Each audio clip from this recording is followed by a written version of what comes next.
자녀들아, 우리가 말과 혀로만 사랑하지 말고 행함과 진실함으로 하자.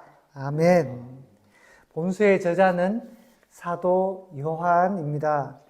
그가 요한복음, 그리고 요한 1, 2, 3서, 그리고 요한계시록까지 5권의 성경을 기록한 저자라고 합니다. 그의 저작에는 이 사랑이라는 단어가 대단히 많이, 자주, 빈번하게 등장합니다. 특히 이 요한 1서는 사랑의 창가라고 불리울만 합니다. 그래서 사도 요한을 다른 말로 사랑의 사도라고 일컫기도 해요. 전해지는 전성에 의하면 사도 요한 노년에 굉장히 장수한 걸로 알려져 있습니다. 노년에 예배 드리기 위해서 교회당에 엎혀서 가면서도 서로 사랑하라, 서로 사랑하라 라는 가르침을 계속 베풀었다라고 합니다. 왜냐? 사랑은 기독교의 가장 중요한 가치이자 주님의 명령이기 때문입니다. 그렇기에 지난주에 이 사랑이란 주제로 말씀을 나누었음에도 불구하고 이번 주에도 다시 한번 이 사랑에 대한 말씀을 나누고자 합니다. 우리 18절 말씀 한번 더 읽어볼까요? 시작! 자녀들아, 우리가 말과 혀로만 사랑하지 말고 행함과 진실함으로 하자. 아멘. 참 우리에게 주는 중요한 교훈인 것 같습니다. 말과 혀로만 사랑하지 말고 라고 이야기합니다. 여기서 말은 로고스에서 나온 말입니다. 로고스. 로고스는 흔히 기록된 하나님의 말씀을 뜻합니다. 이 말씀을 잘 알고 말씀을 잘 암송하고 설교는 잘 듣고 때로는 큐티도 잘하고 이 말씀은 잘 배우지만 그 사랑을 실천하지 않는다면 어떻게 올바른 그리스도인이라고 할 수가 있겠습니까? 그리고 혀로만 사랑하지 말고라고 하는데 혀는 연설을 뜻합니다. 연설. 특히 설교자 앞에서는 사랑합시다, 사랑하세요 라고 그렇게 누군가에게 연설하듯이 웅변적으로 그렇게는 잘 하지만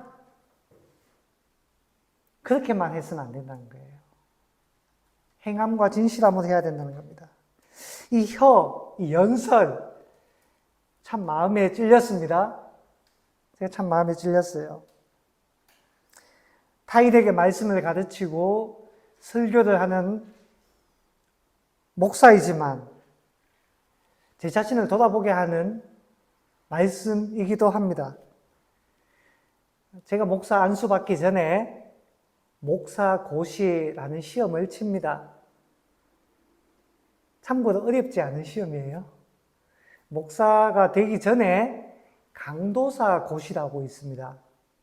그 시험이 어려운 시험이고 그 이후로 목사가 되기 위해서 치는 목사고시는 어렵진 않습니다. 그래도 공부를 해야 돼서 공부를 하다 보니까 목사가 해야 될 일 중에 적어놨는데 제 마음에 콕 찌르는 구절이 하나 있었어요. 목사란 자기 자신을 전도하는 사람이다. 이게 도대체 무슨 말일까? 자기 자신을 전도하는 사람이다. 저는 이렇게 해석했습니다. 나 자신이 과연, 목사 자신이 과연 옳은 길을 가고 있는지를 점검하고 바로잡는 것이 목사다 라고 해석을 하게 되었습니다. 말과 혀로만 사랑하지 말고 말과 혀로만. 사실 요만한 동음 반복어예요. 같은 의, 동의 반복어라고 말할 수 있는데, 자, 말과 행동만 사랑하지 말고, 하나님 말씀만 잘 배우고, 웅변적으로 말하는 것으로만 사랑하지 말고, 어떻게 해요? 행함과 진실함으로 사랑하라 라고 말합니다. 자, 그렇다면 어떻게, 행함은 어떤 뜻일까요? 행동함으로. 행동함으로. 그리고 진실함. 이것은 실제로 라는 뜻입니다. 참으로 라는 뜻을 가지고 있어요. 진실된 그리스도인은 하나님께 믿음으로 반응을 하며 사랑의 계명에 순종하는 사람이다라는 것을 우리에게 가르쳐 주고 있는 것입니다. 그리고 행함과 진실함이라는 이 말은 같은 의미가 아니라 서로의 의미를 보충하는 단어이기도 합니다. 자, 다시 한번 봅시다. 말과 혀로만 사랑하지 말고 어떻게 해요? 행함과 진실함으로 사랑해야 된다라는 것을 우리에게 가르쳐주고 있는 것입니다. 자, 그렇다면 이렇게 우리가 사랑을 해야 하는데, 사랑이 있도록 중요한 것인데, 오늘 요한복음 3장 말씀은 거기에서 덧붙여서 우리에게 가르쳐주는 것이 있습니다. 첫째, 사랑해야 하는 이유입니다. 왜 우리가 사랑을 해야 하는가? 그 첫 번째는 사랑은 하나님의 자녀와 마귀의 자식을 구분하는 표지이기 때문입니다. 자, 10절 말씀을 같이 한번 읽어볼까요? 10절입니다. 3장 10절 같이 읽습니다. 시작. 하나님의 자녀들과 마귀의 자녀들이 드러나나니 무릇 의를 행하지 아니하는 자나 또 그 형제를 사랑하지 아니하는 자는 하나님께 속하지 아니하니라. 자, 무슨 말입니까? 두려운 말씀 아닙니까? 여러분, 예수님을 믿는데 사랑하지 않는다, 있을 수 없는 일입니다. 하나님의 자녀인데 사랑 없이 미움으로 가득하다, 있었어도 안 되고 있을 수도 없는 일입니다. 착각하고 있는 것일 수 있어요. 사실은 하나님의 자녀가 아닌데 하나님의 자녀라고. 만약에 우리 안에 사랑이 없고 사랑을 실천하지 않는다면 사실은 하나님의 자녀도 아니고 예수님을 믿는 것도 아닌 마귀의 자식일 수 있습니다. 10절의 말씀에 의하면. 여러분 기억하십시오. 우리가 사랑을 해야 하나님의 자녀가 되는 것은 아닙니다. 하나님의 자녀가 되는 것은 영접하는 자, 곧 그 이름을 믿는 자들에게는 하나님의 자녀가 되는 권세를 주셨나니.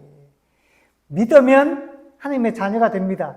그러나 하나님의 자녀는 마땅히 사랑해야 합니다.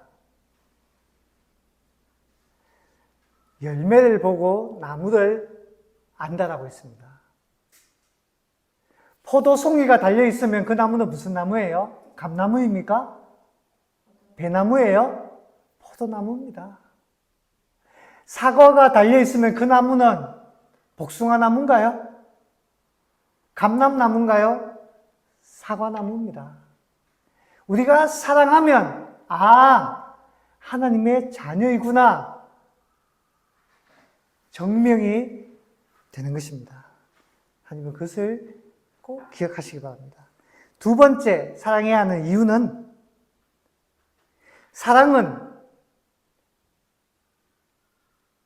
초신자 때부터 실천해야 할 명령이기 때문입니다. 11절 말씀을 같이 한번 읽어볼까요? 11절 말씀 시작. 우리는 서로 사랑할지니 이는 너희가 처음부터 들은 소식이라. 아멘. 사랑해야 되는 너희가 처음부터 들은 소식이라는 겁니다. 처음부터. 여러분 자동차를 구입할 때 기본 사양과 옵션이 있습니다. 이 기본 사양이라는 것은 그 자동차에 있어서 없어서는 안 될 것들이에요. 자동차에 핸들이 없으면 어떻게 될까요? 달릴 수가 없죠. 자동차에 브레이크가 없으면 달릴 수가 없죠. 자동차에 에어컨이 없으면 여름에 쪄 죽습니다. 기본 사양이에요. 반드시 있어야 됩니다. 그리고 또 옵션 사양이 있습니다. 옵션 사양은 있어도 되고 없어도 되는 겁니다. 여러 가지가 있어요. 자동차 시트가 가죽이냐 아니면 그냥 천이냐 상관없습니다. 옵션을 추가하면 좋은 가죽을 쓸 수 있겠죠. 옵션을 추가하면 좋은 스피커에서 소리가 나올 수 있겠죠. 옵션을 추가하면 에어컨이 좀 더 시원해질 수도 있습니다. 그런데 옵션은 없어도 되는 거예요.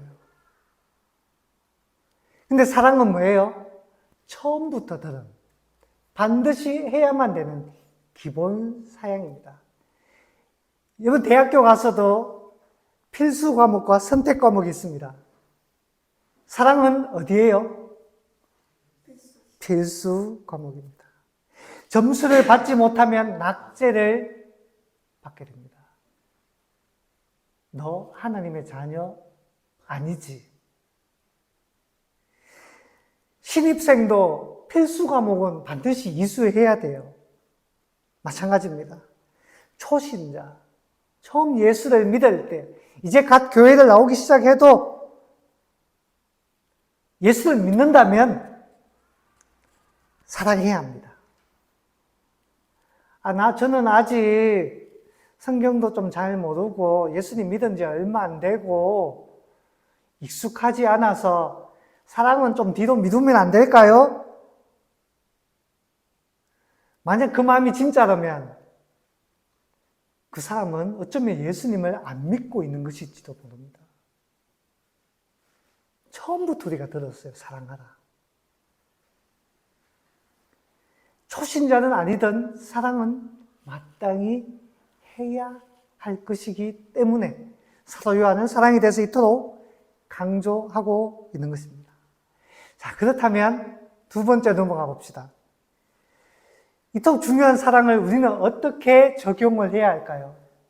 행함과 진실함으로 하자라고 했는데 구체적으로 어떻게 하는 것일까요? 첫 번째, 미워하지 말아야 합니다.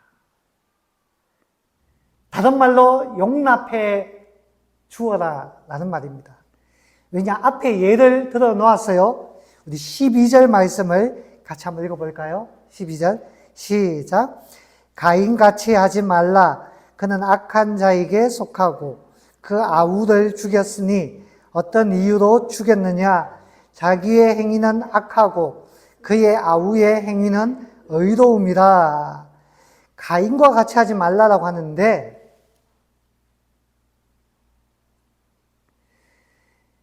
여러분, 악인은 선인을 자기와 같이 만들려고 하는 경향이 있습니다.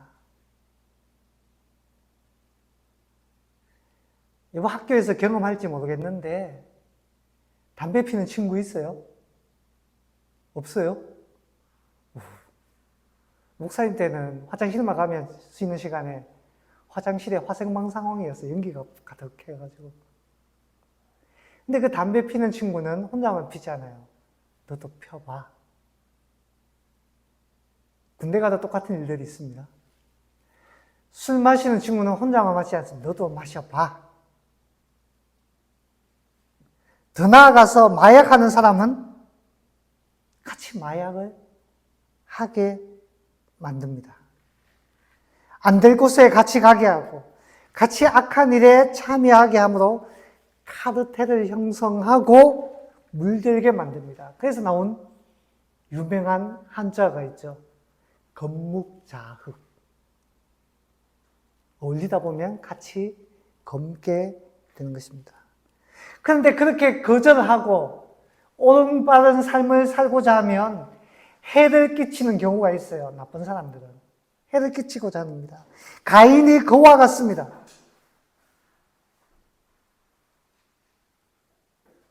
동생이 하나님께 받아들여진다는 것에 대해서 용납할 수가 없는 겁니다. 견딜 수가 없는 거예요. 가인과 같은 사람이 또 있습니다. 교회 안에 있는 거짓 교사들입니다. 사도 요한 1, 2, 3서에는 그 거짓 교사들에 대해서도 경고하고 있거든요.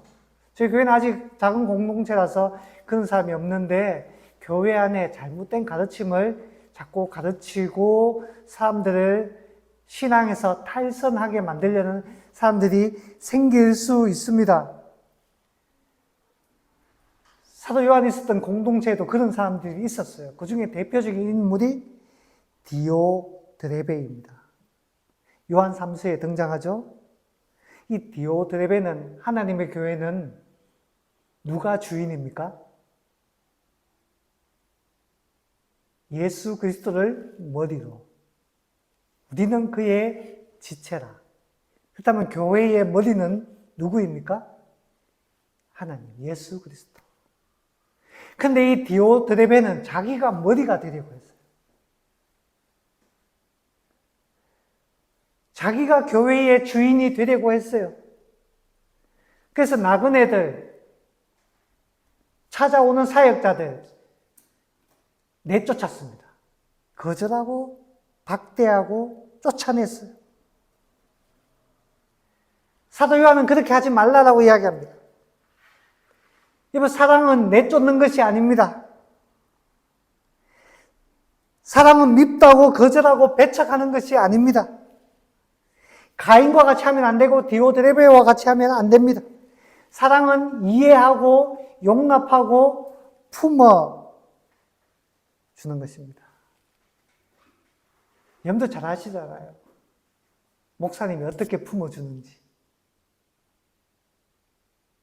왜 다른 데를 다 쳐다보시죠?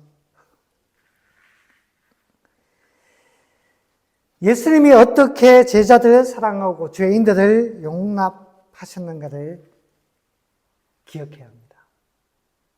복음서에 보면 그런 예가 많이 나오잖아요. 종교 지도자들이 그때 하나님을 잘 믿는다고 큰 소리 치던 그 사람들이 수많은 사람들을 밀어내고 배척하고 내쫓았습니다. 그 쫓겨난 그 사람들을 예수님이 불러 모으셨어요. 내 식탁에 와서 앉아라. 그 식탁에 초대받은 사람들이 어떤 사람들이 있습니까? 7 귀신 들렸던 막달라 마리아, 창녀였던 여인, 세리장, 키가 작았던 삭개오, 또 예수님 제자 중에 세리 마태, 이들을 비롯해서 수많은 내쫓겼던 사람들이 주님의 식탁에 앉게 되었습니다. 주님은 어떻게 하나요? 오라, 앉아라, 받아주고 용납해 주는 것입니다. 참 제가 부족하기 때문에 이런 말을 하기가 참 그렇긴 한데, 저는 우리 교회가 오세요, 여기 앉으세요, 함께 합시다, 이렇게 말하고 행동하는 그런 교회가 되었으면 좋겠어요. 저부터 그런 사람이 되어야겠죠. 그래서 수많은 소외받고 외롭고 갈 곳 없는 사람들의 피난처가 되는 그런 교회가 되었으면 좋겠습니다. 왜냐? 그것이 사랑이니까. 자, 두 번째, 사랑은 어떻게 해야 하나요? 형제 자매의 궁핍함을 도와줘야 합니다. 17절 말씀을 같이 읽어보겠습니다. 17절 시작. 누가 이 세상의 재물을 가지고 형제의 궁핍함을 보고도 도와줄 마음을 닫으면 하나님의 사랑이 어찌 그 속에 거하겠느냐. 형제의 궁핍함을 봤으면 도와줘야 한다라고 말합니다. 왜 이런 말을 하는가 하면, 여러분, 요한 1서에는 반영지주의적인 성격이 등장합니다. 4장을 가면 영지주의자들에 대한 경고가 구체적으로 나와요. 이 영지주의란 뭔가? 이 초대 교회 시대에 발흥하기 시작한 이단인데, 이들은 육체를 악하다라고 주장했어요. 영은 선하고 육체는 악하다. 그리고 영적인 지식을 강조했습니다. 육체를 악하다라고 했기 때문에 육체의 어려움에 처한 사람, 육체적으로 도와주는 것을 좀 등한시했어요. 육체 악한 거, 그거 배고픈 거 도와주는 그게 뭐가 그렇게 중요하냐. 약간 이런 식으로 생각을 했던 것 같아요. 그러니까 사도 요한이 그 영지주의적인 그 가르침, 그걸 따르지 말고 형제가 궁핍하면 도와주는 것이 마땅하지 아니하냐 라고 이야기하는 겁니다. 그런데 제가 이것을 보면서 참 시대가 많이 변했구나 라는 생각을 하게 되었어요. 과거의 영지주의자는 어려움에 처한 사람을 도와주지 않았다면 오늘날의 이단을 보세요. 오늘날의 이단 더 사랑하고 우리보다 더 행동하고 있지 않은가 라는 생각을 해보게 되었습니다. 어떻게 보면 이단들이 더 많이 베푸는 것 같다라는 생각이 들 때가 있어요. 어떨 때는 이단들이 우리보다 더 도와주고 더 사랑이 풍성하다라는 생각이 들 때가 있어요. 우리들은 그들의 사랑과 헌신에 대해 이렇게 폄하하기도 합니다. 진리 없는 헌신이다. 껍데기뿐인 사랑이다.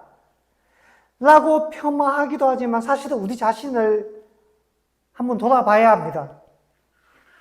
우리는 과연 기독교의 핵심, 이 사랑의 계명을 정말로 행동으로 실천하고 있는가? 너도 가서 그렇게 하라 라는 주님의 말씀을 우리는 엄중하게 새겨야 하는 것입니다. 누군가 외로운 사람이 있다면 가서 친구가 되어줘야 돼요. 오라라고 이야기해 줘야 됩니다. 누군가 공경에 처해 있는 사람이 있으면 건져내 줘야 돼요. 끌어내 줘야 합니다.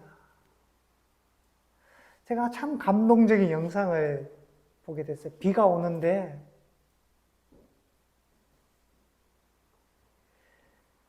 차에서 누군가 내려야 되는데 참 장애를 입은 사람인 것 같아요. 비가 오는데 근데 지나가는 초등학생이 그걸 봤어요. 그리고 자기 우산을 가지고 초등학생 한 3학년? 4학년 모르겠어요. 우산이 씌워져가지고 비를 안 맞고 내릴 수 있도록. 그 친구가 예수님을 믿는지 안 믿는지는 알 수 없지만 그게 그리스도인의 행동이 아닐까라는 생각을 해보게 됩니다. 사랑에는 실천과 행동이 필요한 것입니다. 도움이 필요하다면 마땅히 도와주는 것이 예수 믿는 자의 마땅한 삶인 줄 믿습니다. 자, 마지막 한 가지만 더 나눌게요. 그렇다면 사도 요한은 왜 이토록 사랑을 강조할까요? 다른 사도들은 사랑의 중요성을 몰라서 사도 요한만큼 강조하지 않았던 걸까요? 왜 다른 사도들과 다르게 사도 요한만 유독 사랑하라, 사랑하라, 사랑하라를 끊임없이 외치는 것일까요? 여러분, 우리말에 고기도 먹어본 사람이 잘 먹는다라는 말이 있습니다. 사랑도 받아본 사람이 사랑을 나눌 수 있는 거예요. 사도 요한은 주님으로부터 사랑을 많이 받은 사람입니다. 사도 요한이 예수님의 품에 안겨 있는 장면이 요한복음에 등장해요. 그만큼 사도 요한이 예수님을 좋아하고 따랐습니다. 그렇다면 한번 생각해 봅시다. 사도 요한이 예수님을 이렇게 따랐는데 예수님은 그렇다면 다른 제자들보다 사도 요한을 특별히 더 사랑하거나 편애했던 것일까요? 편애는 야곱이 했던 행위죠. 창세기 보면 야곱에게 12아들이 있었잖아요. 예수님이 12제자들이 사실 이 12아들의 의미를 가지고 있습니다.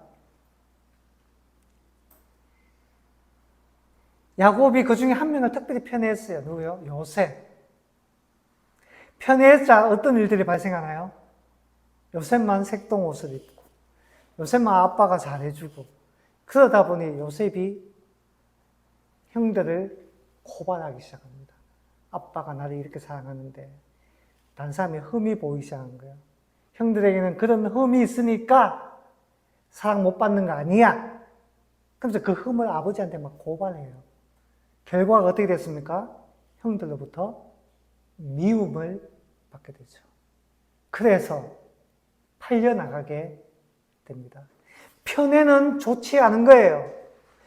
야곱은 편애했지만 예수님 어떨까요? 사도 요한은 특별히 편애했을까요? 그렇지 않습니다. 그 다음에 사도 요한이 예수님 품에 안기고 예수님부터 사랑을 많이 받았다고 생각하는 것은 뭘까요?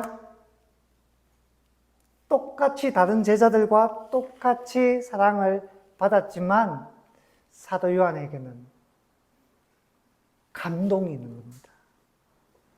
감격이 있는 거예요. 여러분, 같은 사랑을 받아도 크게 감격하는 사람이 있고 아무리 베풀어도 무덤덤한 사람이 있습니다.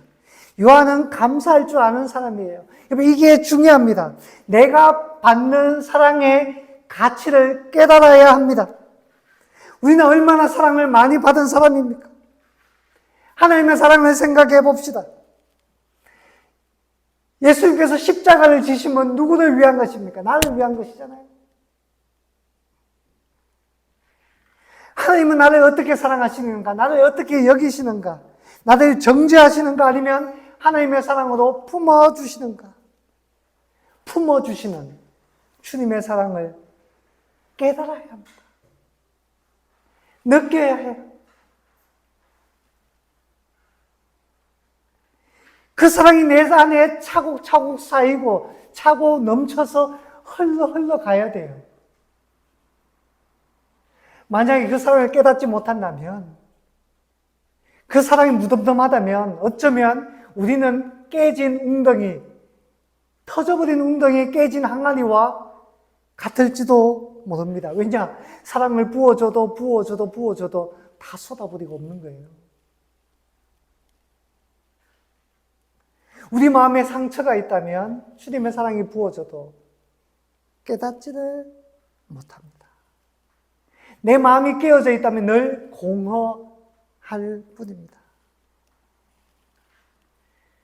사랑하는 여러분, 저와 여러분은 주님의 사랑을 깨닫고 있습니까?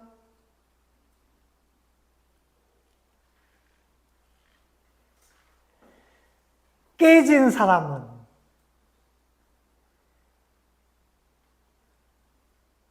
부어도 다 쏟아져 버리니까 영원히 주님의 사랑을 깨닫지 못할까요?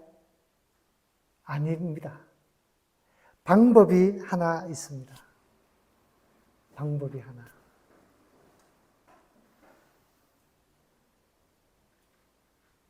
과거 닮아야 놀자라는 영화가 있었어요. 보신 적 있습니까? 옛날 영화인데 어떻게 봤습니까? 그래서 봤습니다. 그 닮아야 놀자라는 영화를 보면, 깡패들이 나오는데, 좀 순진한 깡패들이에요. 근데 몸을 피해서 저기 산속에 큰 절로 피신해 들어갑니다. 그런데 그 스님들이 깡패들 뭐 어떻게 이뻐 보이겠어요? 주지스님한테 스님 저 깡패들 이게 내버려 두면 안 됩니다. 이 절이 엉망진창이 됩니다. 다 내보내야 됩니다. 라고 하니까 주지스님이 그냥 내보낼 수는 없고 사실은 마음에 좀 받아주고 싶은 마음이 있는 겁니다. 그래서 자 그러면 내가 내는 문제 맞히는 사람의 이야기를 내가 들어줄게. 우리 스님들이 맞히면 스님들 이야기 들어주고 깡패들이 맞히면 깡패들이 이야기를 들어주겠다 라고 문제를 내는데 뭐였어요? 항아리를 2개 가져와 하나씩 가져왔는데 항아리가 어때요? 구멍이 뻥 뚫려 있는 겁니다. 그리고는 이 항아리에 물을 가득 채우는 팀의 이야기를 들어주겠다라고 하는 거예요. 그럼 어떻게 하면은 그 항아리에 물을 채울 수 있을까요? 수돗물을 가서 들이부으면 채워지나요? 온갖 방법을 사용해도 방법이 없는 겁니다. 근데 한 가지 변수가 있었어요. 그 절 안에는 하나의 큰 연못이 있었습니다. 연못. 그리고는 한 팀, 깡패팀이 주지스님의 의도를 깨달았어요. 그리고 항아리를 들고 방법이 있습니다 하고 항아리를 들고 연못으로 뛰어갔어요. 그리고 어떻게 했을까요? 연못에 물을 퍼다 부었을까요? 항아리를 연못에 집어 던집니다. 항아리를 연못에 푹 잠기면서 항아리 속에 물이 가득 차게 됩니다. 상염은 중요한 의미를 가지고 있습니다. 하나님 내 마음이 깨졌으니까 주님의 사랑을 부어주세요. 채워주세요. 채워주세요. 내 마음이 깨져 있다면 채워지지 않습니다. 우리가 깨진 항아리일 수 있습니다. 정말 내가 채워지는 방법은, 내게 채고 넘치는 방법은 내가 주님 품에 안기는 겁니다. 내가 주님 품에 안기는 거예요. 그리고 주님을 영접하는 겁니다. 내 안에 주님으로 가득하고 내가 주님 품 안에 있으면 나의 안에 거하라. 나의 안에 거하라. 그러면 내가 열매를 맺는다 라고 했듯이 주님 안에 푹 잠기면 우리 안에 사랑이 흘러넘치게 되는 겁니다. 사랑하는 여러분, 저와 여러분이 날마다 주님으로 채워질 수 있기를 바랍니다. 그렇게 채워지는 것은 내가 주님 품 안에 있는 겁니다. 주님을 영접하는 겁니다. 여러분, 저와 여러분은 주님을 영접했습니까? 하나님의 자녀가 되었습니까? 나를 향한 주님의 사랑에 푹 잠겨 있습니까? 채워졌으면 그 흘러 넘치는 것을 나누어주고 도와주고 섬김으로 말미암아 하나님의 사랑받는 자녀로서 행하는 저와 여러분 될 수 있기를 주님의 이름으로 축원합니다.